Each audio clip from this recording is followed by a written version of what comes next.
Shalom, Bapak Ibu. Iman, itu yang mau saya bahas kali ini, Bapak Ibu. Secara etimologis, kata ini berasal dari bahasa Yunani pistis, yang berarti kepercayaan, keyakinan, kesetiaan, ketergantungan, dan keteguhan hati terhadap sesuatu atau seseorang, Bapak Ibu.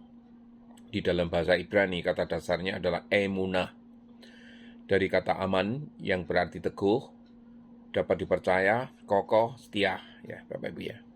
Jadi iman bukan sekedar percaya dalam pikiran, tetapi kepercayaan yang teguh, disertai kesetiaan dan tindakan nyata terhadap apa yang dipercaya itu.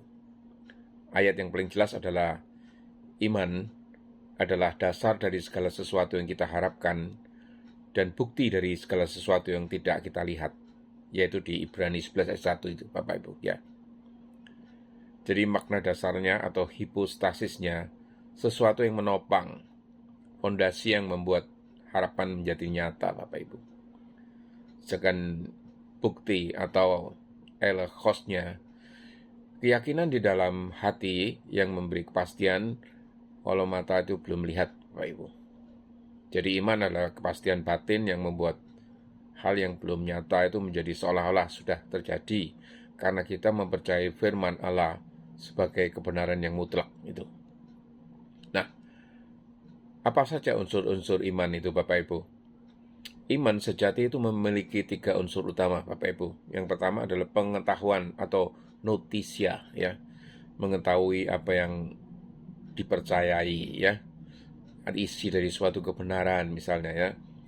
Persetujuan atau asensus, ya, menyetujui bahwa hal itu benar, Bapak Ibu.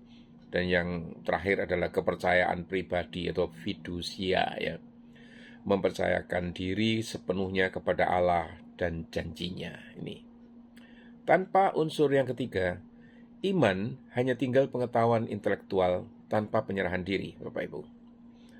Jadi sumber utama iman timbul dari pendengaran dan pendengaran oleh firman Tuhan.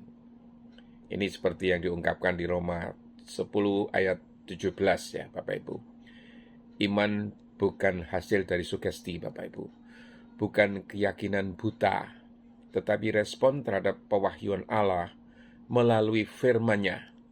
Iman sejati lahir dari perjumpaan dengan kebenaran yang diilhamkan Allah dan disertai pekerjaan Roh Kudus di hati manusia. Itu poinnya, Bapak Ibu. Iman bukan sekedar kepercayaan biasa ya. Ada perbedaan antara kepercayaan manusia atau belief ya, yang merupakan hasil logika, pengalaman atau perasaan ya. Sedangkan iman ilahi atau faith itu respon rohani terhadap firman Allah, sekalipun bertentangan dengan logika atau bukti kasat mata, Bapak Ibu. Contohnya, Bapak Ibu, Abraham tetap percaya akan janji Allah meski tubuhnya sudah lemah, di Roma 4 ayat 18-21 ya. Ini bukan percaya karena mungkin ya, tetapi percaya meski tampaknya mustahil, Bapak Ibu. Nah, apa artinya iman dan tindakan? Iman sejati selalu melahirkan tindakan nyata. Iman tanpa perbuatan adalah mati. Yakobus 2 ayat 17 ini. Artinya iman bukan hanya diucapkan, Bapak Ibu, tetapi dihidupi. Ketaatan adalah buah dari firman, bukan syarat untuk mendapatkan kasih Allah, tetapi bukti bahwa iman itu hidup. Iman adalah keyakinan teguh yang lahir dari firman Allah, yang membuat seseorang itu berpegang pada janji Tuhan, sekalipun kenyataan belum tampak, dan yang mendorongnya untuk hidup setia, taat, dan berpengharapan.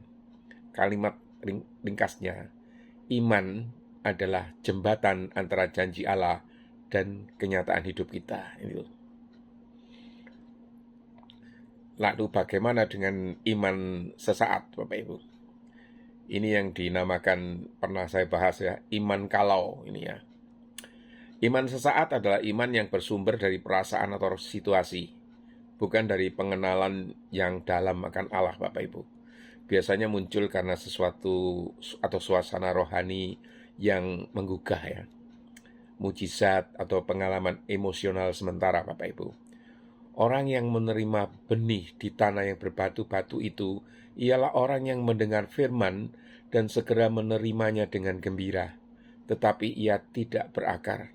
Sebab itu, apabila datang penindasan atau penganiayaan karena firman itu, ia pun segera murtad. Matius 13, 20-21.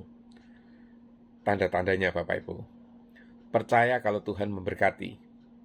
Semangat kalau doanya dijawab. Setia kalau hidupnya lancar ini ya. Dan goyah dan kecewa saat Tuhan kelihatannya diam. Iman jenis ini berbasis pada hasil, Bapak Ibu, bukan pada hubungan. Ia berubah cepat dan tidak berakar, Bapak Ibu.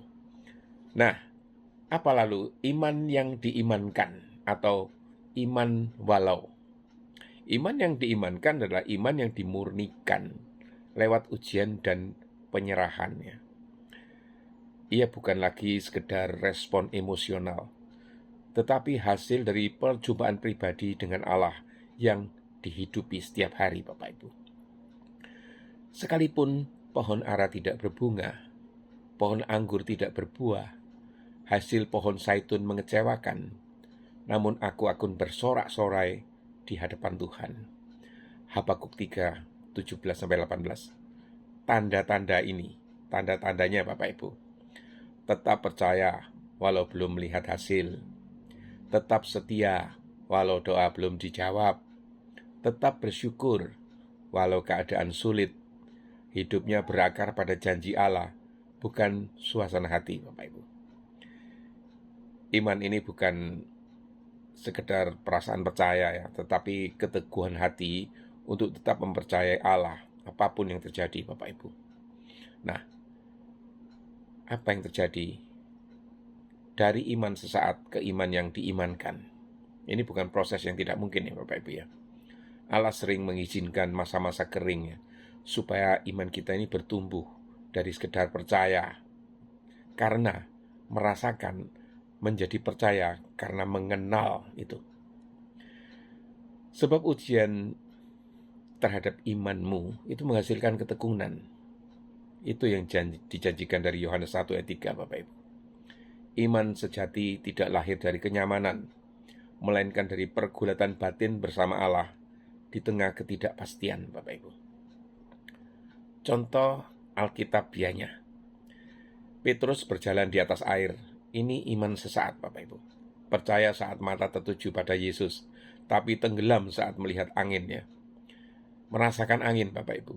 Matius 14 ayat 29-31. Melihat ombak maksudnya.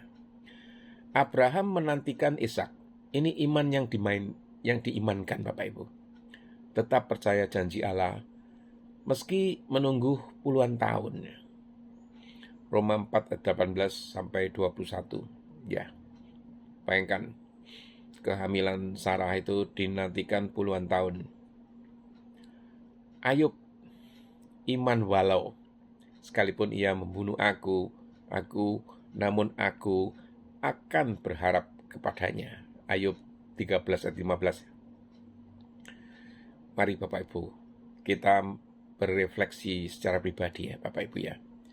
Apakah imanku masih tergantung pada keadaan?